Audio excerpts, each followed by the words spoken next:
Everyone, welcome back to the NFA Review channel. I hope everyone out there had a great Thanksgiving break. I know I did, and I definitely needed it to decompress. So we are back to filming here on the channel. And first up, in a long list of reviews that I need to get done before SHOT Show, the Gemtech Abyss 7.62. Now, if you guys made it out to Suppress Fest 2023 last month, then you already shot this suppressor. They had, I believe, this one out there as long as their 5.56 variants, and of course the rest of their lineup. Gemtech was out at Suppress Fest. Hopefully they will be back next year so you guys can also demo some new releases prior to SHOT Show, which is pretty cool. They weren't the only company to do that. So let's go ahead and keep it short and sweet in the studio today. We're going to unbox this bad boy and then hit the range and see how it does.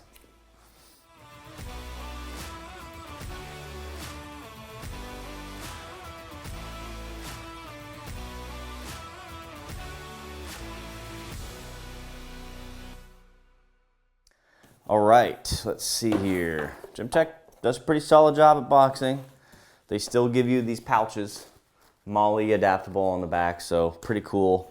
We have takedown tool and one muzzle device and a tool for that, and then the other spanner wrench. So 2 spanner wrenches, a muzzle device, a front cap tool, and a pouch and a partridge and a pear tree.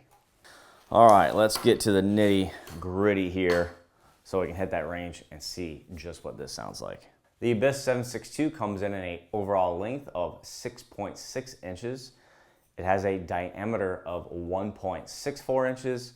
It weighs in just over a pound at 16.3 ounces, and its materials are comprised of 17.4 heat-treated stainless steel and 6AL V4 titanium. Your finish is going to be a matte black Cerakote, and your caliber range, anything from 5.7 all the way up to 300 Win Mag. So pretty wide range of adaptability there. Of course, nothing new there. It is a 7.62 suppressor, so we did expect sub-caliber compatibility. As far as restrictions, your minimum barrel length for 5.56 is 7 inches and 12 inches for your 308 variants, and it is full auto rated for 5.56, and I believe also 300 blackout as well.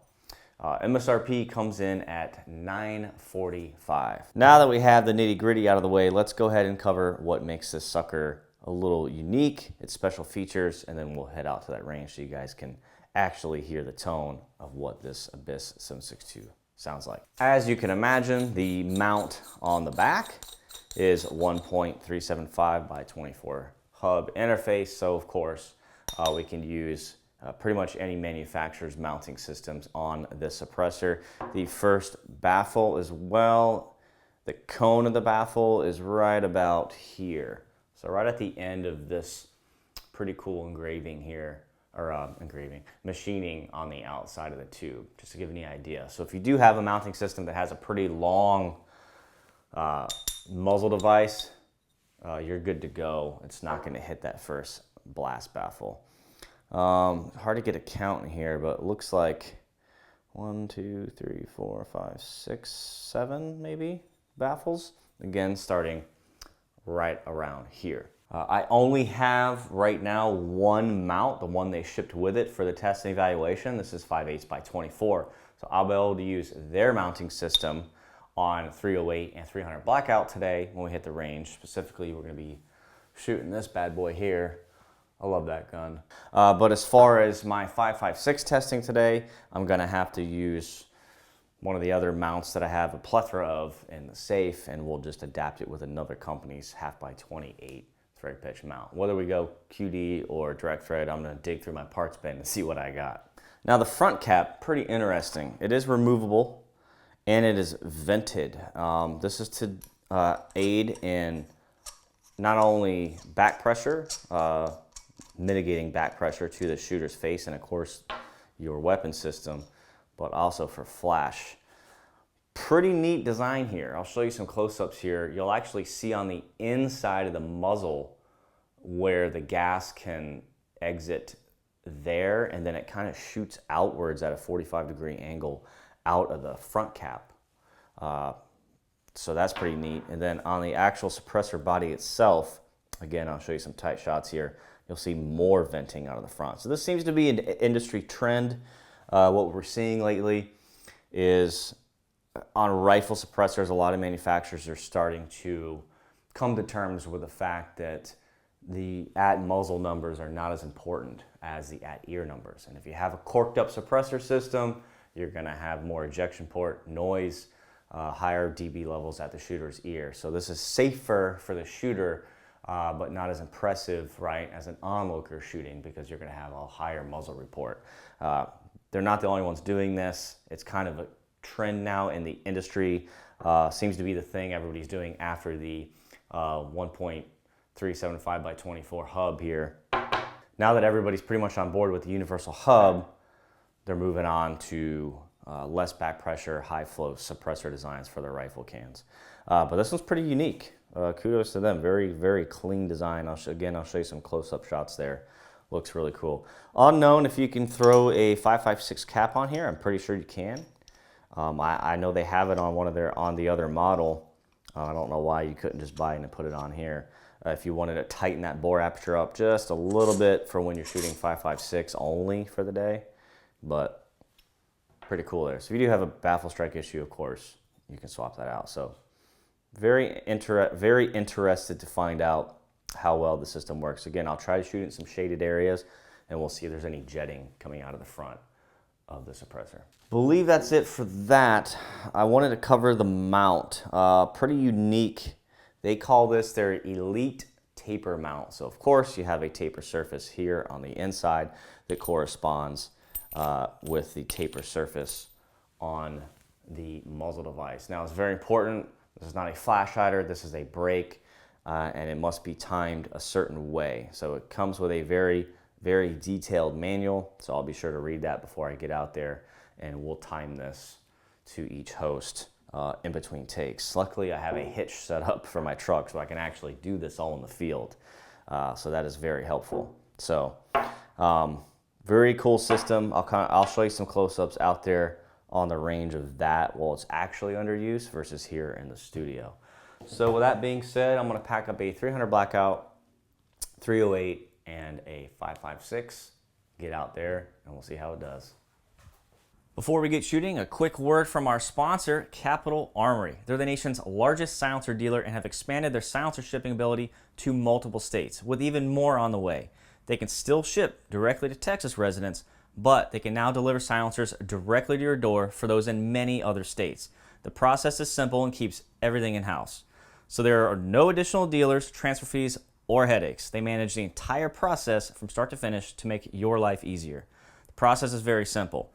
Once you purchase a silencer online through their website, you'll be contacted to begin your online customer profile to provide them with fingerprints and other necessary information to complete your e-file Form 4. After the ATF approves your form, Capital Armory will initiate electronic transfer paperwork with you, and your silencer will be mailed directly to your front door.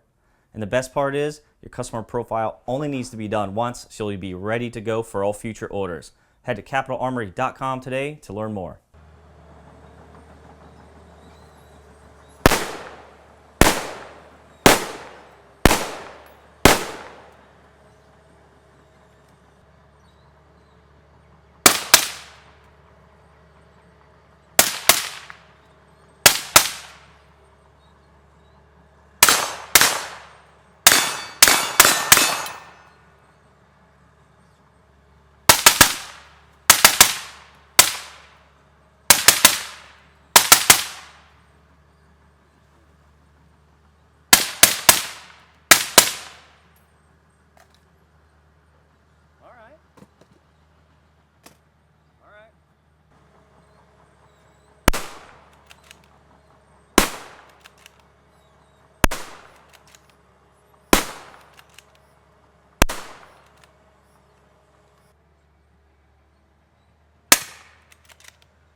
Wow, this video has been a long time in the making. Quick disclaimer, throw a note there. I'm gonna throw a note there at the beginning of the review.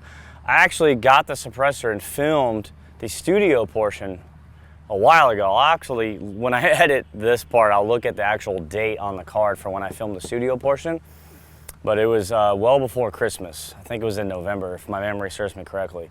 What happened was everything went great in the studio, and when I went to go film, the mount they sent me was slightly out of spec, and it was having a hard time going on and off the gun, so I wanted to contact them and make sure that wasn't normal. They actually sent a whole new package of mounts, as you can see here. I have like 4 of them total, and they're all in spec, so I sent that other one back to them, and they'll go through it. Just must have been a manufacturing defect on it. So the first half of this review was filmed quite a while ago. A lot has happened since then. So anyway, before the microphone battery dies, let's get to it. First off, the tone is extremely excellent. I've been trying to think of a way to describe what it's doing to you guys in the most succinct way possible.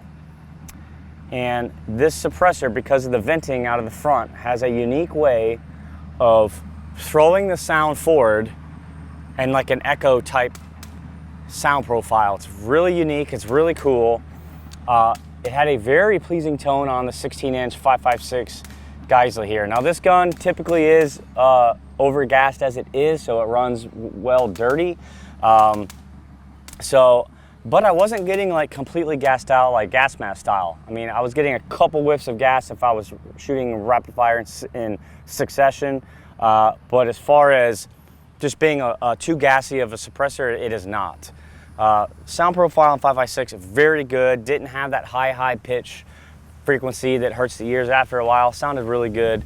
Larger bore aperture attributing to that, as well as the venting. 300 blackout, because of that venting out the front, a little louder on the first round I noticed, and then subsequent shots were good. It wasn't really like a first round pop. My ears are just tuned to really hear these things. I've been doing this a long time, and that's what I've noticed. Wasn't like a huge difference. Some of you might have problem picking it up, but I did notice it, so I did want to notate that. Recoil mitigation on all platforms, outstanding, did really well. The 308, that is a hell of a loud round to suppress, those of you out there that have been shooting these for a while. It did extremely well on this. Again, it has a very unique way of projecting the sound away from the shooter. So kudos to Gemtech for that. As far as the mounting system, again, pretty easy. It has that little notch locator on top. Line it up with the notch on top of the mount. Go, rotate it about a half a turn, and you're good to go. Between takes here, I did have a problem with the mount coming loose from the suppressor. And of course, I forgot the spanner wrenches at my bench at home. So I had to pull out my trusty hitch vise on the back of the truck, and I was able to get through filming today. So that's another thing to note. When you guys are using this, make sure you really tighten that mount on there well. I have a habit of not doing it in the studio, and then I get out here and I'm like, oh crap. So that's just comes with being a reviewer, moving things around a lot constantly. You're probably not gonna have that problem if you buy one of these, because it's gonna be set up ready to go. You're not gonna need to worry about switching that mount out. Other than that, outstanding sound quality. The tone was very pleasing to the ear, especially on 5.56, which is really hard to do. So kudos to Gemtech for that. Speaking of Gemtech, Smith & Wesson and Gemtech are going to be back out at Suppress Fest. This first half, this is gonna be confusing. The first half of the video was actually filmed before, I believe, the other Suppress Fest had taken place. I'm not sure, I'm gonna have to go back and look. But I'm talking about Suppress Fest 2024 now, okay? So I'm already booking companies now. I think we have 17 signed up out of available 30 spots. And so Gemtech will be back. So you guys will be able to shoot the best 7.62 this year as well. So if you guys have any questions about the suppressor, please do not hesitate to throw it in the description below and I will get to it, okay? So again, have any questions, I'll take the time to answer them. They will be at Suppress Fest. I think that about covers it. And I'll see you next video. Thanks, guys.